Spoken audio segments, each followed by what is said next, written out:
इस रमज़ान के मौका के ऊपर ख़ास इंतज़ामात किए हैं और उन इंतज़ामात के तहत 7 अरब रुपए की सब्सिडी यूटिलिटी स्टोर्स को फ़राहम की गई हैं, जिसमें दर्जनों ऐसी आइटम्स हैं जो कि डेली हमारे घरों के अंदर रोज़मर्रा के इस्तेमाल के अंदर शामिल हैं, जिसमें चीनी भी हैं, दालें भी हैं, आटा भी है, घी भी है, अशिया खुर्दनोश हैं। इसी तरीके से पंजाब हुकूमत ने 5 अरब रुपए की सब्सिडी से पूरे पंजाब भर में सस्ता रमज़ान बाज़ार भी लगाए हैं। आज जो हमारी फैसलाबाद की मेन गल्ला मंडी है, जहाँ पर तमाम अजनास का कारोबार होता है और पूरे मुल्क के अंदर यहाँ से सप्लाई जो है वो फ़राहम की जाती है। इसमें कराची की मार्केट की बहुत अहमियत है। इसी तरीके से फैसलाबाद की जो मार्केट है हमारी, उसकी भी ख़ास तौर के ऊपर चावल, दालें, सुर्ख मिर्च और दीगर जो हमारी अजनास हैं, उनके हवाले से फैसलाबाद के अंदर भी काफ़ी बड़ी तादाद के अंदर जो है वो कारोबार होता है, ट्रेडिंग होती है। और ख़ास तौर के ऊपर जो हमारे यहाँ पर गल्ला मंडी के ताजरान हैं, इनको इस बार हमने हर बार ही बल्कि इनके साथ कोऑर्डिनेशन होती है, लेकिन इस बार भी इन्होंने ख़ास जो है वो तावन इन्होंने फ़राहम किया है। और आज हमने मार्केट के अंदर चीज़ों के रेट्स भी चेक किए हैं और बहुत बड़ी तादाद के अंदर जो है वो चीज़ों के रेट्स जो हैं वो नीचे आ रहे हैं। आपके इल्म में होना चाहिए कि सुर्ख मिर्च का रेट जो पहले बहुत तेज़ी से ऊपर जा रहा था, 800 रुपये किलो सुर्ख मिर्च बिक रही थी, वो अब जो है कम होकर 300-400 रुपये के ऊपर आ चुकी है, जिसके ऊपर डिफरेंट क्वालिटीज़ जो हैं वो शामिल हैं। इसी तरीके से जो मुख्तलिफ़ दालें हैं, दाल चना का रेट भी जो है वो मैंने मार्केट से चेक किया है, वो नीचे आया हुआ है। इसी तरह चावल पिछले साल की निस्बत इस साल जो है मार्केट में वाफर सप्लाई भी मौजूद है और चावल की कीमतें भी जो हैं वो नीचे आई हैं, जिसमें हमारी सुपर बासमती है उसका रेट भी नीचे आया हुआ है। इसी तरीके से जो प्याज है, अभी आज हम मार्केट कमेटी का मैंने ख़ास जो विज़िट है वो इस वजह से रखा है कि इनका काम ही जो अजनास को रेगुलेट करने के हवाले से है, चाहे वो सब्ज़ी और फ्रूट मंडी है, चाहे वो हमारी गल्ला मंडी है। और रेट लिस्ट भी मार्केट कमेटी ही डेली शाया करती है। तो ये वज़ीर आज़म इमरान ख़ान साहब का ख़ास उनकी हदायत हैं, डायरेक्शंस हैं कि अवामी नुमाइंदे अवाम को रिलीफ पहुँचाने के हवाले से इन तमाम जो इदारे हैं इनको फ़ाल बनाएँ, इनकी मॉनिटरिंग करें। उसी सिलसिला में मैं भी आज यहाँ पर हाज़िर हुआ हूँ। और आपके इल्म में होना चाहिए कि एक महंगाई का शोर जो है वो अपोजिशन की तरफ से बहुत ज़्यादा बेजा प्रोपेगेंडा भी किया जाता है, लेकिन कुछ चीज़ें जो हैं वो मैं आपके सामने रख देता हूँ कि टमाटर की जो कीमत है वो इस साल जो है 28 रुपये किलो है। पिछले साल रमज़ान में वही जो है वो 33 रुपये किलो थी और उससे पिछले साल रमज़ान में 62 रुपये किलो थी। इसका मतलब ये है कि जो सप्लाई के ऊपर हुकूमत ने काम किया है और जब किसी खाने पीने की चीज़ की सप्लाई ज़्यादा हो, डिमांड से ज़्यादा हो, तो उसकी कीमतें भी ऑटोमेटिकली जो है वो नीचे आती हैं। और इसी तरीके से जो प्याज है वो 54 रुपये किलो आज से 2 साल पहले जब हमने हुकूमत में आए उस वक्त हमें 54 रुपये में बिक रहा था। आज उसका रेट जो है वो 20 रुपये से 26 रुपये किलो के दरमियान जो है वो प्याज बिक रहा है। और ये बेसिक हमारी जो है वो इंग्रेडिएंट्स हैं जो कि हमारी रोज़मर्रा की खाने पीने की चीज़ों के अंदर इस्तेमाल होते हैं। इसी तरीके से पंजाब ने अपनी जब सब्सिडी दी है तो उसमें फेयर प्राइस शॉप्स बनाई गई हैं, जिसमें मार्केट में आलू का रेट जो है वो 47 रुपये है और फेयर प्राइस शॉप पर 35 रुपये है, 12 रुपये किलो का फ़र्क है। प्याज का मार्केट में रेट 26 रुपये किलो है और फेयर प्राइस शॉप पर 20 रुपये किलो है, 6 रुपये का फ़र्क है। टमाटर 28 रुपये किलो वाला 21 रुपये फ़राहम किया जा रहा है फेयर प्राइस शॉप पर, उसमें 7 रुपये का फ़र्क है। इसी तरीके से जो हमारा फ्रूट्स के अंदर जो केला है मार्केट में 180 रुपये है, फेयर प्राइस शॉप पर 135 रुपये है, 45 रुपये की सब्सिडी दी गई है। सेब के ऊपर जो है फिर 45 रुपये की सब्सिडी है। खजूर जो 225 रुपये मार्केट में रेट है और फेयर प्राइस शॉप्स जो हुकूमत की जानिब से बनाई गई हैं उसमें 170 रुपये रेट है, तो इसमें 55 रुपये किलो का जो है वो फ़र्क है।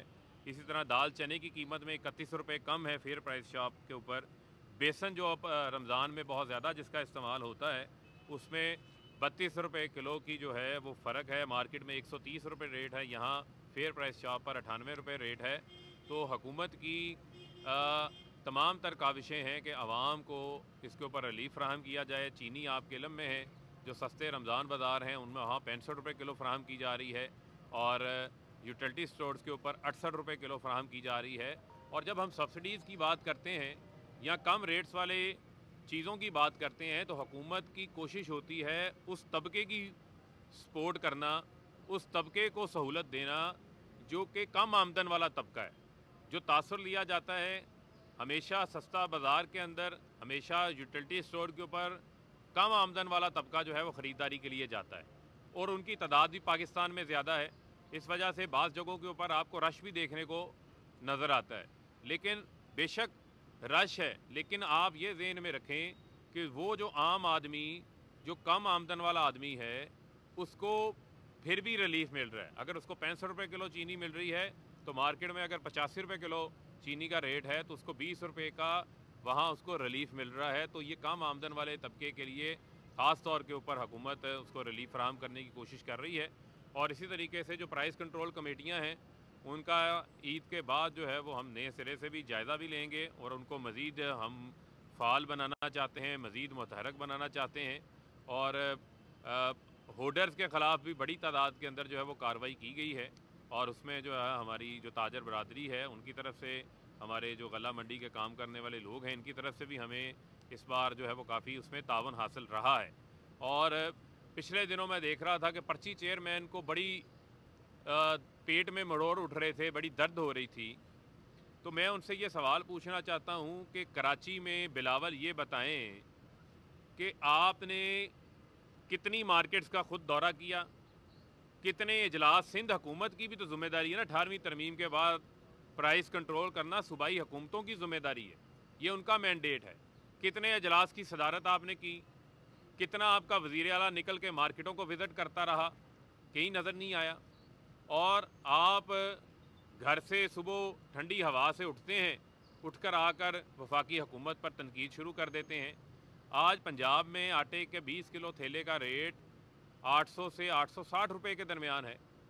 आज कराची में जाकर देखें तो 1200 रुपये किलो का 20 किलो का थैला मिल रहा है।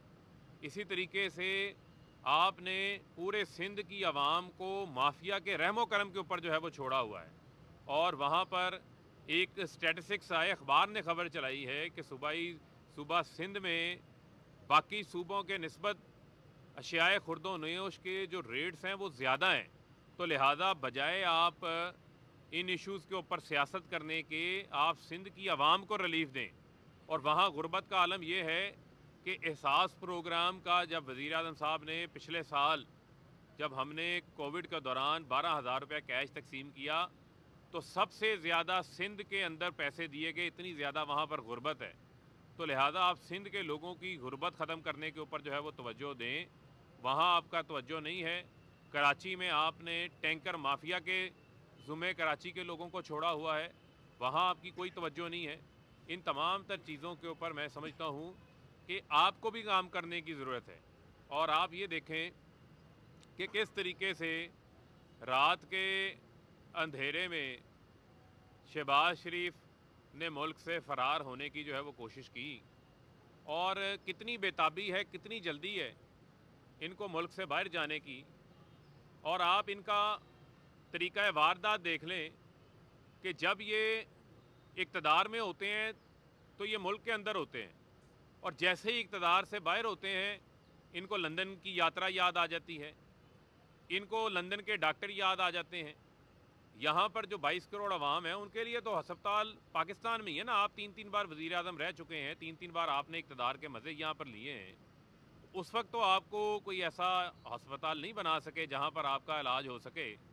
तो अब आप जो है अरबों रुपए के आपके ऊपर टीटियों के केस हैं। वही शहबाज शरीफ ने 50 रुपए के स्टाम्प पेपर के ऊपर 4 हफ्तों का कहा था नवाज शरीफ इलाज करा के पाकिस्तान वापस आ जाएंगे। नवाज शरीफ तो पाकिस्तान नहीं आए, लेकिन डॉक्टर अदनान पाकिस्तान आ गया है। वो थक गया इलाज कर करके, वो पाकिस्तान आ गया। एक टीका भी नवाज शरीफ को नहीं लगा वहाँ पर, क्योंकि अदालत से सज़ा हुई थी, सज़ा से बचना था। यहाँ ड्रामा रचा के मुल्क से बाहर भाग गए। और अभी शहबाज शरीफ भी उसी तैयारी के अंदर हैं कि इनसे ये सवाल ना पूछा जाए कि इनके अकाउंट के अंदर पैसे कहाँ से आए हैं। ऐसा नहीं हो सकता कि जो कमज़ोर है, जो आम चोर है, वो जेलों के अंदर गलता सड़ता रहे, उसको निज़ाम उसके लिए वही कानून हो। जो ताकतवर हो वो चकमा देकर जो है मुल्क से बाहर चला जाए और वहाँ बैठकर फिर इदारों के ख़िलाफ़ भी हर्जा सराई करे। इसका रास्ता जो है वो हुकूमत रोकना भी जानती है।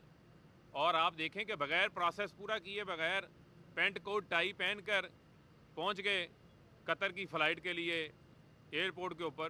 भाई पहले FIA को तो इन्फॉर्म कर दें। DG FIA का इख्तियार है, उन्होंने आपका नाम निकालना है। आप जाकर जो है वो एयरपोर्ट के ऊपर जो FIA का अमला है उनके साथ गर्मी सर्दी कर रहे हैं। आप प्रोसेस तो फॉलो करें, प्रोसेस आप फॉलो नहीं कर रहे और रात के अंधेरे में आप राह फरार इख्तियार कर रहे हैं।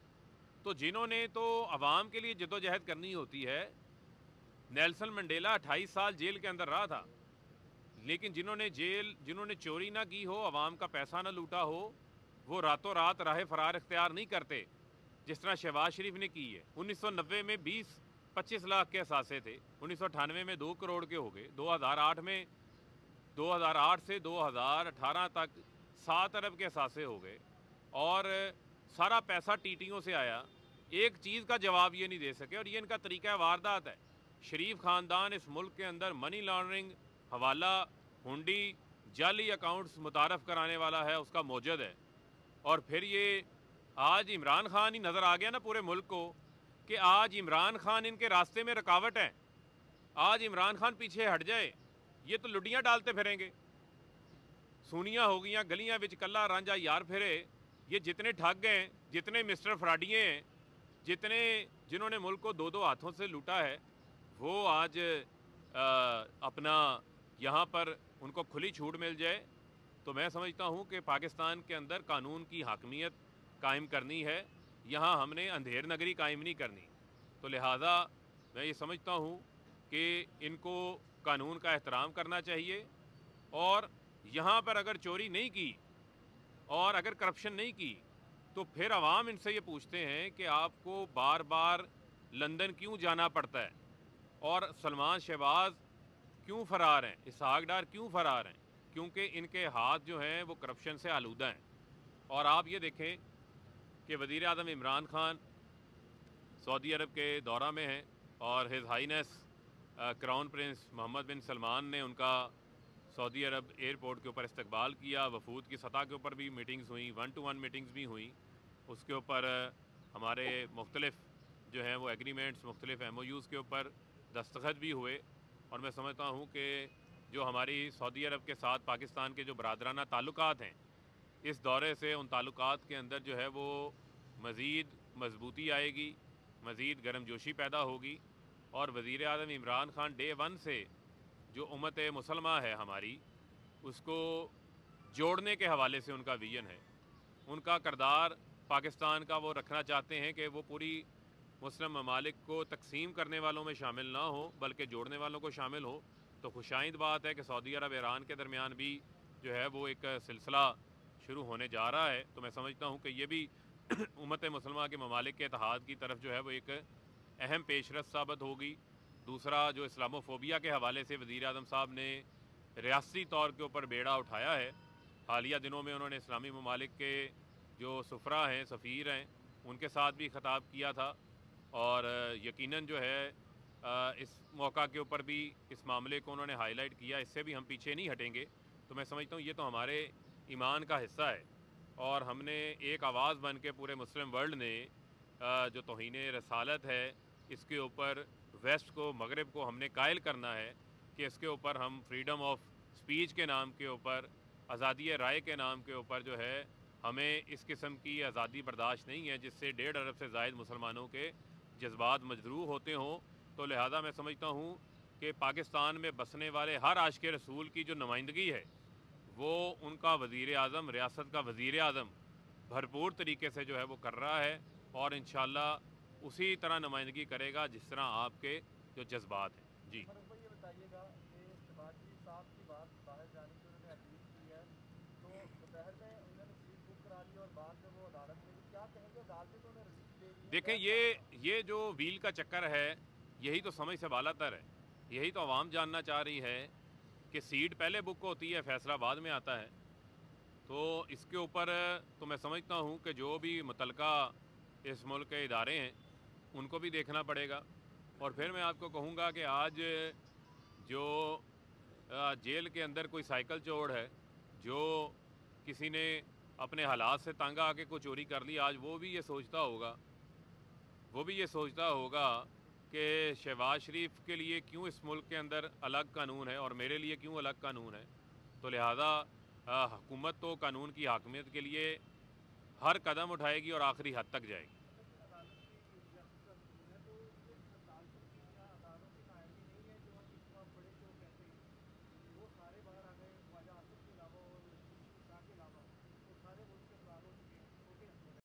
देखें देखें देखें बात यह है कि वज़ीर आज़म साहब हमेशा ये बात कहते हैं कि जो करप्शन है उसके ख़िलाफ़ ना कोई एक इदारा लड़ सकता है, ना उसके ख़िलाफ़ कोई एक शख्स लड़ सकता है, पूरी कौम लड़ती है। लिहाजा मैं समझता हूँ कि हमने ये फ़ैसला करना है कि जो लोग जिनके हाथ इस काम से रंगे हुए हैं उनके साथ क्या रवैया इख्तियार करना है। और बैरून मुल्क तो उनको नेम एंड शेम किया जाता है, माशरा उनका बाइकआउट कर देता है। और आप देखें कि बड़े बड़े दुनिया के सरबराहों को सज़ाएँ हुई हैं, जो वज़ीर आज़म थे, जो सदर थे, वज़ीर थे। चाइना के अंदर कितने सैकड़ों लोगों को उन्होंने सज़ाए मौत दी सिर्फ करप्शन के ऊपर। तो मैं ये समझता हूँ कि हमारे सामने दुनिया के तमाम तर मॉडल्स मौजूद हैं। और उसके अलावा जो सबसे बड़ा मॉडल तो हमारे सामने रियासत मदीना का है, उससे बड़ा मॉडल तो कोई नहीं है। तो मैं समझता हूँ कि हम सबको, जितने भी इदारे हैं, उन तमाम इदारों को उसी रियासत मदीना को जो है उस निज़ाम इंसाफ के निज़ाम को फॉलो करने की ज़रूरत है। उसी से जो है वो हमारा मुल्क भी बचेगा, उसी से जो है मैं समझता हूँ कि हमारे मुल्क के अंदर इंसाफ का बोलबाला हो। मियाँ साहब, मेरा सियासी नहीं है, अवामी सवाल होगा किसानों के हवाले से। आपने टमाटर की बात की, मिर्च की बात की और टैक्स आपने बताए कि अब इतने रेट्स लो हैं। सप्लाई के हवाले से तो काम हो रहा है, लेकिन अब क्योंकि रवायती और गैर रवायती तरीके से किसान जो फसलें पैदा कर रहा है, टमाटर है, मिर्च है, वो तो अब उसके खेत के अंदर ही तबाह हो रही है, उनको कुछ नहीं मिल रहा। इस हवाले से हुकूमत इसमें कोई नईम दवाब साहब डाल रही है? आपके इल्म में होना चाहिए कि पिछले 30 साल के ऊपर हमारा जो एग्रीकल्चर सेक्टर है वो माजी की हुकूमतों की तरफ से बहुत ज़्यादा इग्नोर किया गया। हमने अपनी सीड रिसर्च के ऊपर पैसा खर्च नहीं किया, हमने किसानों को मॉडर्न टेक्नोलॉजी के हवाले से अवेयरनेस नहीं दी, उस पर पैसा खर्च नहीं किया। अब इन तमाम चीज़ों के ऊपर कौमी सतह के ऊपर वज़ीर आज़म इमरान ख़ान ने एग्रीकल्चर के लिए कमेटी कायम की है और उन्होंने अपना प्लान भी लेकर आए हैं, उसके ऊपर काम भी शुरू कर दिया है। सिर्फ मैं आपको ये बताना चाहता हूँ कि इस साल सिर्फ जो गंदम का काश्तकार है उसको 500 अरब रुपया ज़्यादा मिलने जा रहा है और ओवरऑल हमारी हुकूमत में 1100 अरब रुपया ज़्यादा किसान को मिला है। आज वो आलू की फसल जो हमेशा किसान आलू आप देखते थे सड़कों पे फेंक के एहतजाज करते थे, आज उनको अपने आलू की फसल की कीमत ठीक मिली है। आज किसान को मकई की फसल की कीमत ठीक मिली है। आज जो गन्ने का रेट किसान को 120 रुपये मन शुगर मिलें ब्लैकमेल करके पूरा पूरा साल पेमेंट्स नहीं देती थी, आज उनको 300 से 350 रुपये मन गन्ने का रेट मिला है और वो भी कैश पेमेंट्स मिली हैं, कोई ब्लैकमेलिंग उनके साथ नहीं हुई। इसी तरीके से हुकूमत किसान कार्ड लेकर आई है जिसके ज़रिए अब डायरेक्ट सब्सिडी किसान के अपने अकाउंट के अंदर जाएगी। और मैं समझता हूँ कि उसी जो ट्रैक्टर्स के हवाले से उसको कामयाब जवान प्रोग्राम में ले आए हैं कि कहाँ ट्रैक्टर उसको अपनी ज़मीन गिरवी रख के मिलता था और बड़े इंटरेस्ट रेट के ऊपर मिलता था, अब वही कामयाब जवान का जो सिंगल डिजिट इंटरेस्ट रेट है उसके ऊपर मिलेगा। अगर ज़मीन उसके अपने नाम नहीं भी है, वो ठेके की ज़मीन लेकर चला रहा है, वो भी अपना ट्रैक्टर हासिल कर सकेगा। इसी तरीके से हम और दीगर जो ज़रूरी ज़मीन है, ज़रूरी आलात हैं, उनको भी उस कामयाब जवान प्रोग्राम का हिस्सा बनाने जा रहे हैं। तो किसान को हर किस्म का तावन फराहम करने के लिए हुकूमत जो है वो पुरज़म है। और इस हवाले से जिस तरह आपने बात की कि फसल ज़ाया हो जाती है, मैं फिर बिलावल को कहूँगा कि बदीन में ठट्ठा में देखें जाकर किस तरह टमाटर की फसल जो है इस साल हमारे किसान की वहाँ पर ज़ाया की गई, उसका एहतसाल किया गया।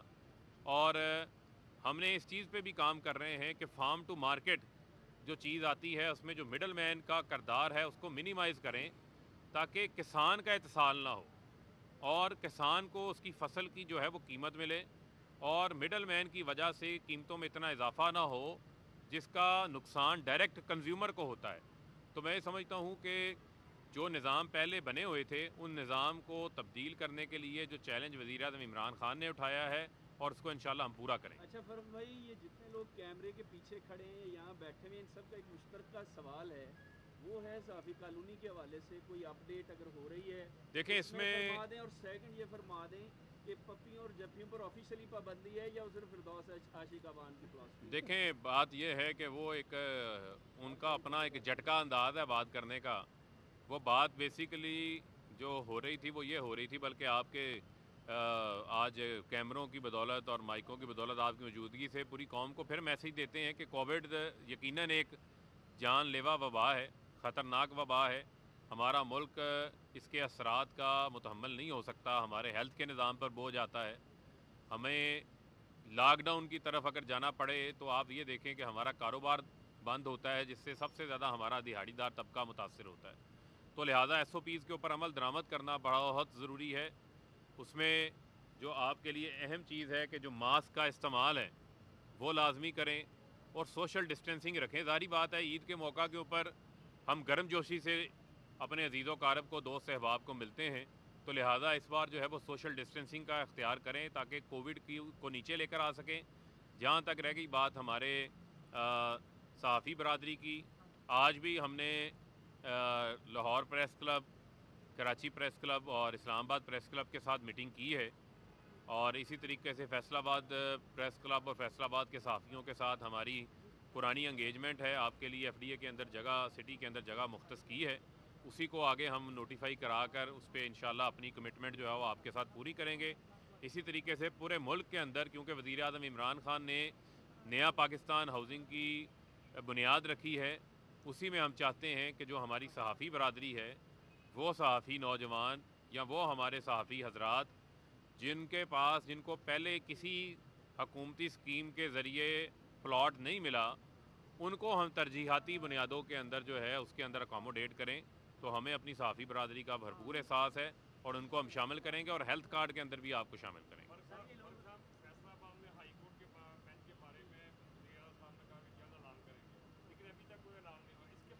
चीमा साहब, जो हाई कोर्ट का बेंच है उसकी ज़रूरत है फैसलाबाद को, कोई शक नहीं है।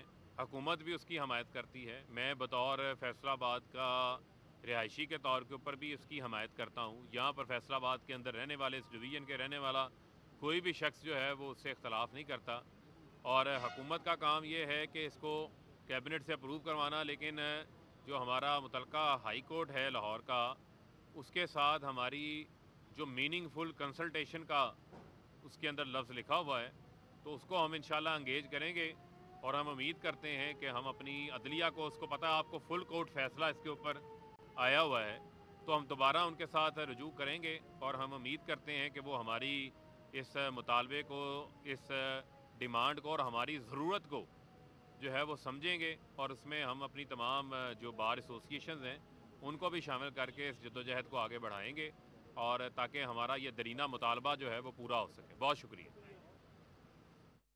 वज़ीर मुमलिकत बराए इत्तलात फ़ारूक हबीब फैसलाबाद में मीडिया से गुफ्तगू कर रहे थे। उन्होंने कहा कि महंगाई को कंट्रोल करने के लिए हुकूमत इक़दाम जारी रखे हुए है और मुख्तलिफ अशिया पर सब्सिडीज़ भी दी जा रही हैं। रमज़ान में पंजाब हुकूमत ने सस्ता बाज़ार भी लगाए हैं और इसका मकसद भी यही है कि आवाम को रिलीफ फराहम किया जा सके।